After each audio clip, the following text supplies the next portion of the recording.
Let's talk real estate. Or did I text let's talk credit? So, hello everyone. It's been a long week, and what I started doing on Wednesday was slowly going through the real estate principles book so that you could learn real estate principles and then take my cram course. It's not a cram course. You can take my study exam prep, and then you can pass your test. So I just talked to somebody who passed the test on my way over here. Super excited for him. He took the test. He's going to come in here and take pictures with me. We're going to post it and show you. You guys, you can pass too. And so anyway, I'm not here to talk about all the classes we do and all the things we do. I'm here to talk about credit. So, hi, how you doing? So what happened was I was talking to a guy who was a credit repair person. And I said to him, oh, thumbs up to you. You are awesome. And I said to him, you know what? Maybe we should do a class on credit repair because it seems like people do not understand the importance of their credit. So when you went to buy a car, they ran your credit and your interest rate was based on your credit. Credit is king next to cash. Cash and credit are king. So when you're buying a house, you've got to have a good credit score. And I was going to interview him today and set up a time where he can actually be here and actually teach a class. So we are going to have a class on credit, and it's going to be all about what he knows about credit. I know enough to get you a mortgage, and he was going to be here today, but I have been so busy. I told him I couldn't, we have to figure out a time where you know what you're going to talk about to get people to want to take your class. So basically what we're going to do is we're going to do a credit class teaching you how to repair your credit, how you contact the people, what you need to do, and how you negotiate with them. And if you need to hire someone like him to negotiate for you on the credit, because there's a lot of things about your credit that you may not think you have bad credit, but guess what? Somebody may have hacked into your credit and screwed it up. I had one young lady that had a credit problem because she had identity theft. And the identity theft made it so that they used her credit cards. They opened credit cards on her. Hi, Esther, how you doing? Hey, I got some new news on the state exam that is sure to help you.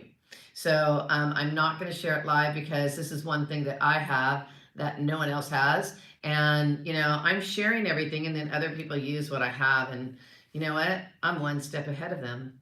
So how about that? So I'll talk to you.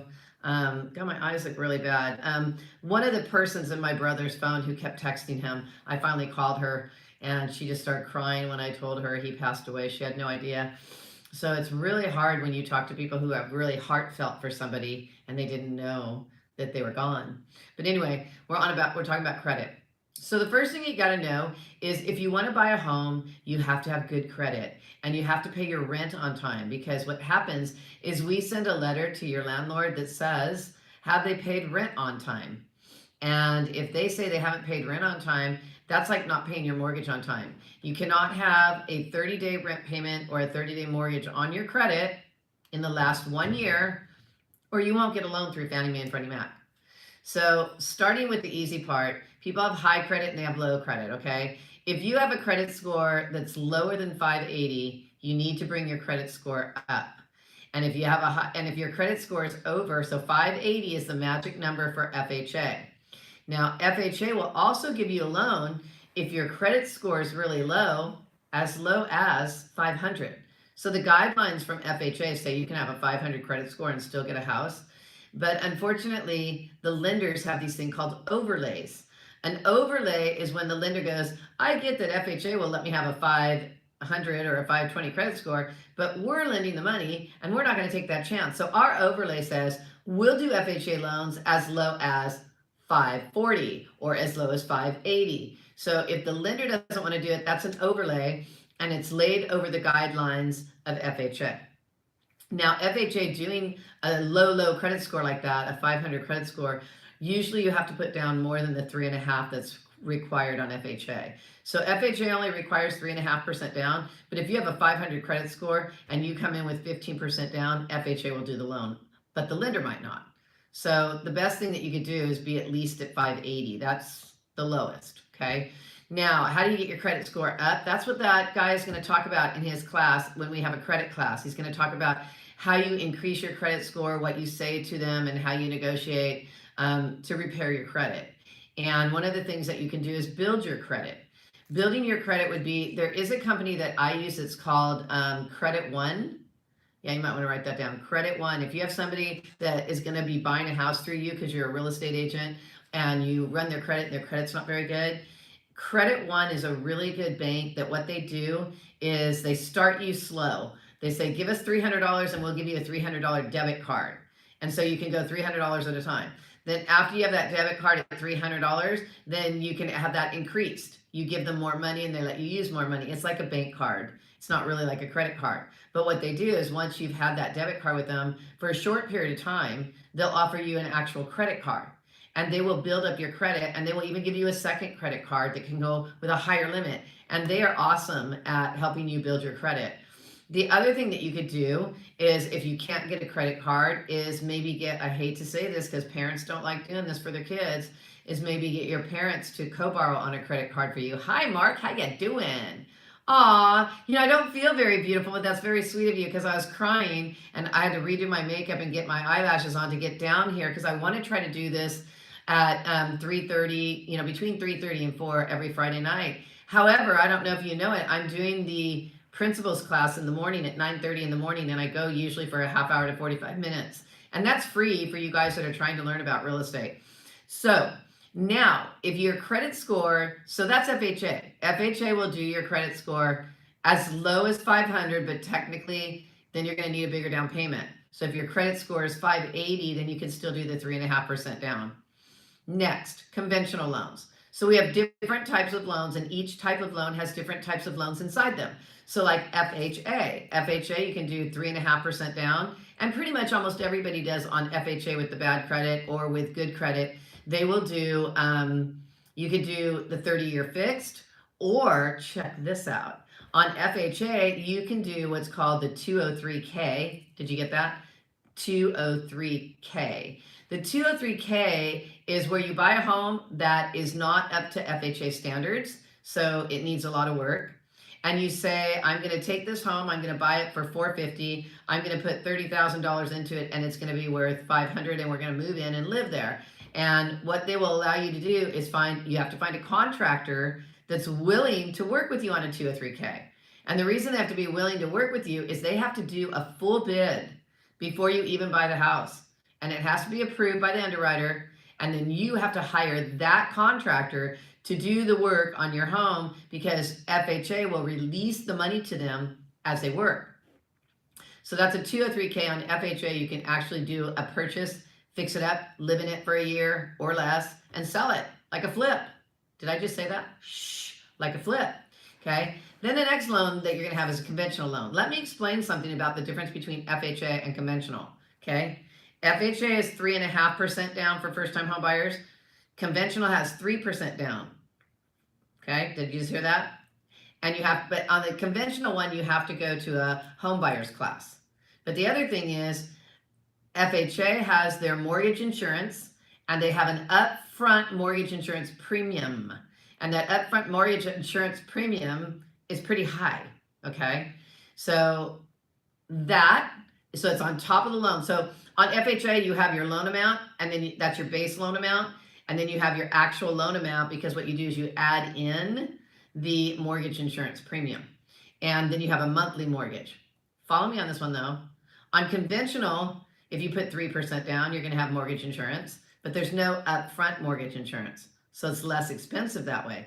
However, on a conventional loan, they like to see a 45% debt ratio. 45% debt ratio means if you take the house payment and all your debt and you divide it into your income, it's 45% or less. On FHA, we can go to 50%. Now, it only seems that 5% isn't really that much, but when I sit down and I pre-approve you on FHA, if you have a higher debt ratio and you put a little more down payment down, you qualify for more money on your purchase loan. Hi, how you doing, Carlos? So because you qualify for more, I'm going to give you an example. I had a real estate agent come to me to pre-approve his client, and they had money for a down payment, and they had money for a down payment, and they had good credit. And so we were going to go conventional. So we went to go conventional, and they only qualified for $500,000. And in Orange County, that's not going to get you much. So then what we did is we turned around and we said, well, let's see what he qualifies for on FHA. Well, on FHA, he qualified for 600,000. Still not that much for Orange County, but you could find something like maybe a townhome in Orange County for 600 grand and go FHA. But then, dang it, you got to know that if you're going to go in Orange County with a townhome and you're going to go FHA, you got to make sure that it's FHA approved. So when you buy a condo or it's usually a condo that you're going to need condo approval. That's why it's called condo approval. But you got to watch out because sometimes townhomes are condos and sometimes they're PUDs. So you have to know the difference between those. And if you're the real estate agent and you're showing your client who's FHA approved condos or PUDs that are not approved, then they're not going to be able to buy them. I don't know why my eye is burning. On VA, it's the same way. VA has to have condo approval. Hey, there's 6 of you. I need some thumbs up. What's up with that? Hi, Esther. I don't know, private, if you have a hard time with, private money. Well, private money is really expensive and FHA is not. I'd go FHA before I'd go private money because FHA is less down payment and it's not as vicious. Here, I'll tell you the difference. FHA right now, probably going to get like 6.5% or 6.25%, and you're going to be 3.5% down. And that could be with a 580 credit score. But if you go hard money, that's going to be like 20% down and like 10% interest rate or maybe higher. So I don't know. I have a friend who went hard money because she couldn't get a loan and her hard money loan was nasty. It was like 10.5% and it would cost her $30,000 to get the loan, plus the fact that she had equity in her house. She was not buying, she was refinancing. It says, can you buy a home using USDA loans? Absolutely. Have you had a client looking for hard money? I have had clients looking for hard money. Well, we know hard money. I can do hard money, but I usually refer to somebody who does hard money because I'm way too nice. Carlos, USDA. The USDA loan, I think it's called a 502 loan or a 501 loan. So that is in a rural area, and you have to make sure that the zip code is in a rural area, and you have to make sure that the person cannot get a loan any other way. And the other thing that you can get for people, which I don't really say a lot, is the NACA loan.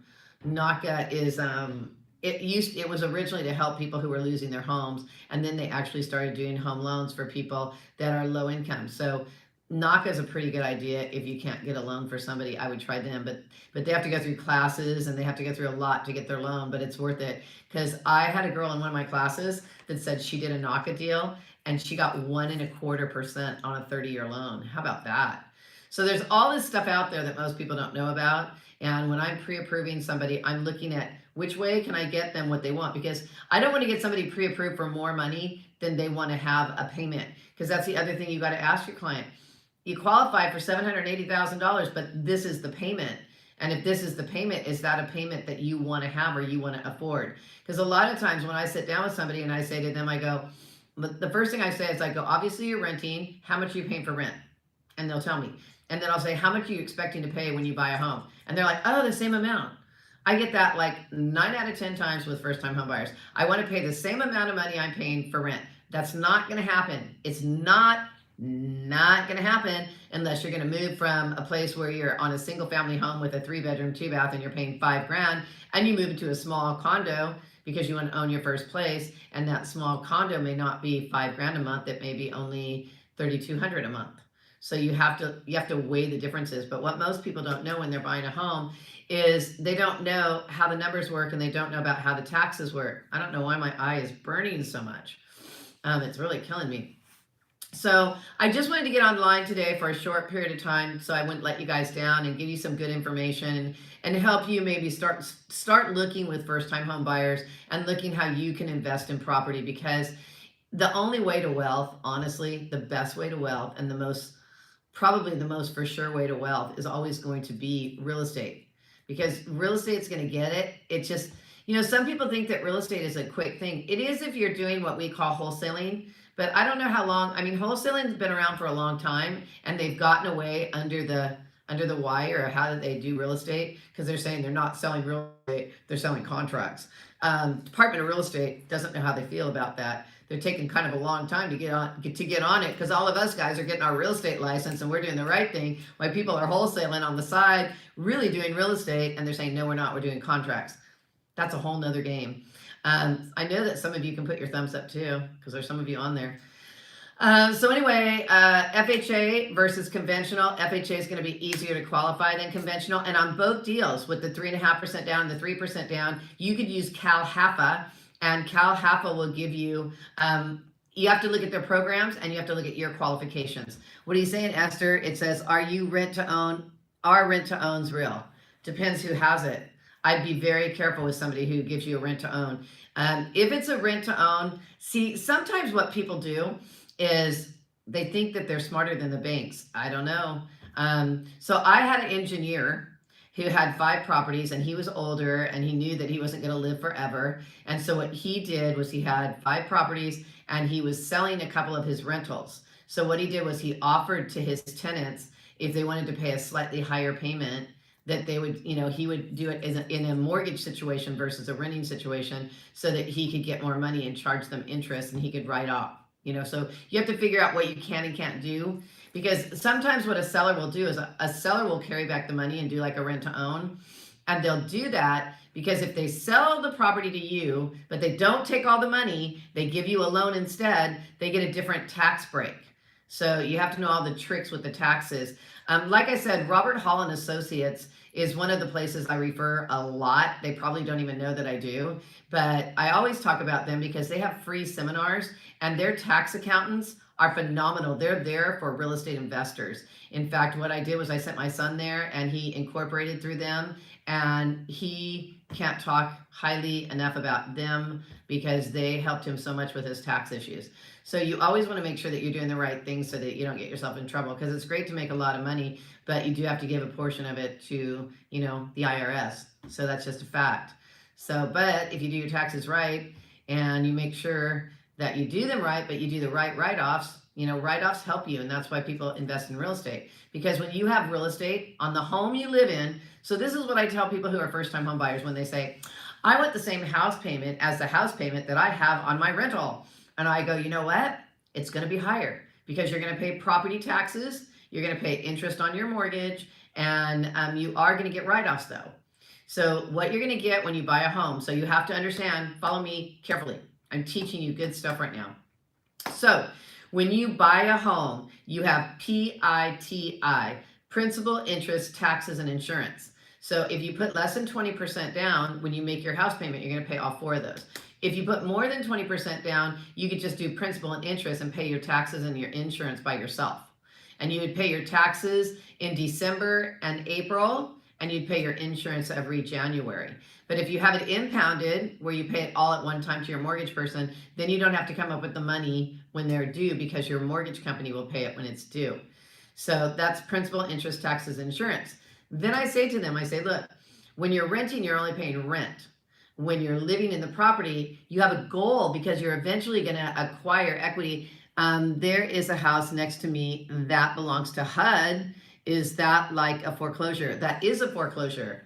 So HUD, when HUD takes back a home, that's a foreclosure. They already took it back. So it's actually an REO, real estate owned property. So what they usually do is when HUD takes back a property, they offer pretty good deals on it. You might want to check it out and find out who has the listing. I don't know. Do you own the house you live in, or are you renting? So if you don't own, you could buy that one. If it's bigger and better than your house and you own yours, you can move to that one and rent yours out. How about that? There's all kinds of stuff you could do. I'm addicted to real estate. So what I was saying is it says, yes, I will let you know. Cool, we'll talk about it. But anyway, you have to know, this is what I tell everybody. I'm trying to read you guys at the same time I'm talking to you. Is there any loan that can give you more than 30 years fixed rate mortgages? Technically, no. Did you hear me say that? Technically, no. The reason I said technically no is if it's longer than 30 years, sometimes a hard money loan will give you, like, check this out. My friend has one that's a hard money loan, the girl who's going to refinance for me. It's a 2-year loan. Hard money loans are usually 2 years. It's a 2-year loan, but it's amortized over 40. So her payment is based on a 40-year loan, but she has to pay the whole damn thing off in 2 years, which is this June. So, when people say there's no money in this business, or everybody's slow, BS. There are people out there who got crappy loans 2 and 3 years ago those loans have balloon payments right now. and they need to refinance their home. So if you're a loan officer and you can't go and find business, this is how you find business. You go and find it. So I'm going to be refinancing her. Hers is a 40-year. Now, the other way, Carlos, you could get a 40-year loan is if you have a loan on your home and there's a pandemic, or if you have a loan on your home and there's an emergency or something happens in your family and you call your mortgage company and you go, this is what's happening. Is there any way I can have a forbearance?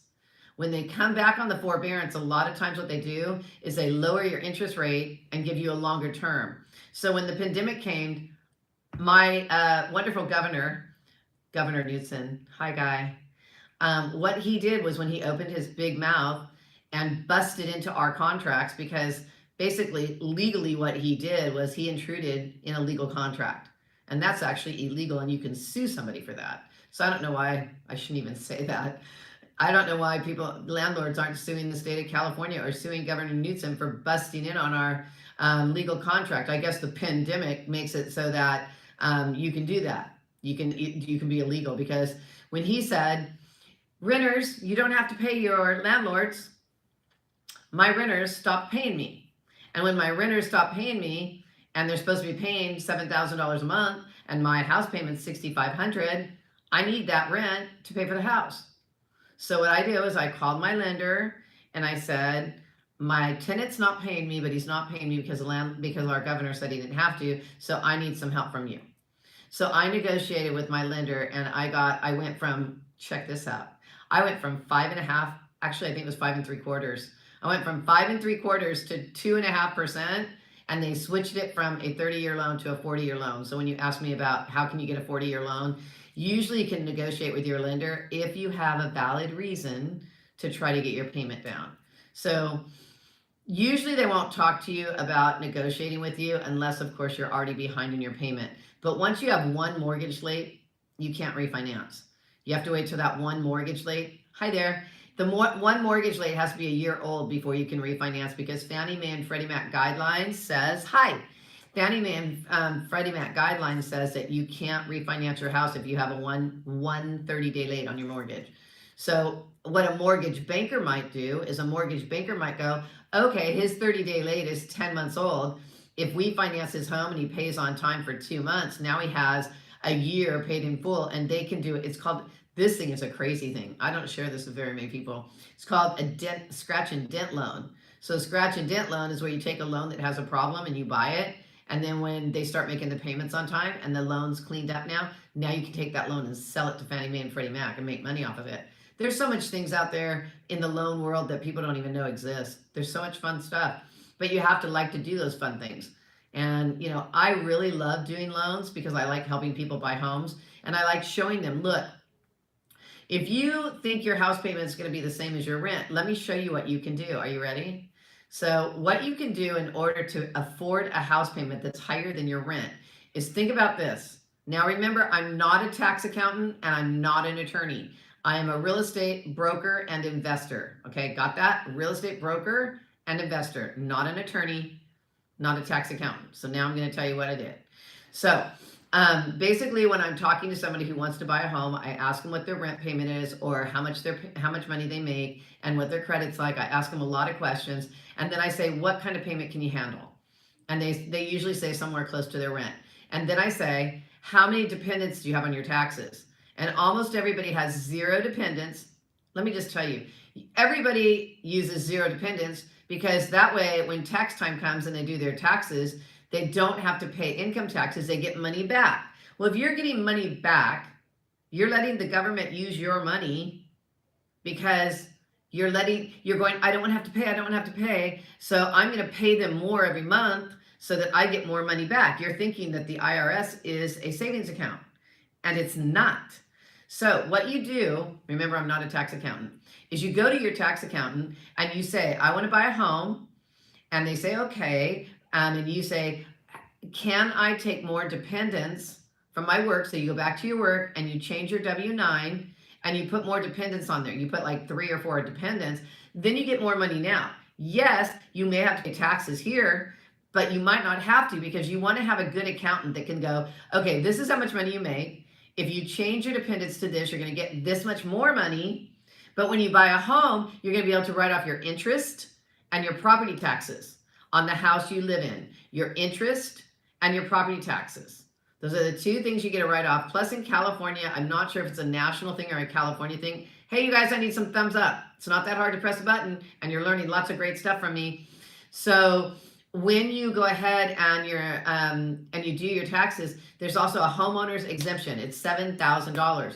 So with the homeowner's exemption, the write-off from your interest and the write-off from your property taxes, you should have an accountant that can look at your numbers and go, okay, if you change your W-9 to this, and you buy a home this year, and it cost you this much to buy it, and you're going to be able to write this much off, you're going to break even. You won't have to pay when you do your taxes, but you won't get any money back, but you'll own a home, and the equity will grow. And after the equity grows, you refinance it and take a little bit of cash out of it.